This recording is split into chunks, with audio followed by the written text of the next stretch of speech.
Pop quiz number 85. During change of shift, a nurse discovers that a hospitalized client with diabetes received 2 doses of intermediate-acting insulin. What nursing action should the nurse take next? 1. Complete an incident report. 2. Contact the client's healthcare provider. 3. Administer a glass of orange juice. Or 4. Check the client's blood glucose level. And the correct answer is 4. So guys, the priority is to assess the patient. Think about the nursing process. The first thing you're going to do is get information to figure out what you're going to do next, right? So you're going to check that patient's blood glucose level.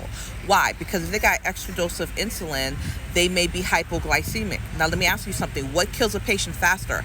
Hypoglycemia or hyperglycemia?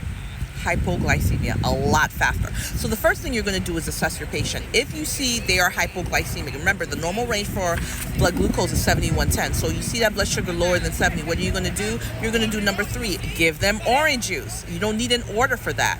After you give them orange juice, what's the next thing you're going to do? Number 2, call the healthcare provider, because when you call the healthcare provider, you'll actually have something to tell them. You assess your patient, you tell them the nursing interventions that you did, you give them vitals, and then they're going to give you orders of whatever they want you to do next.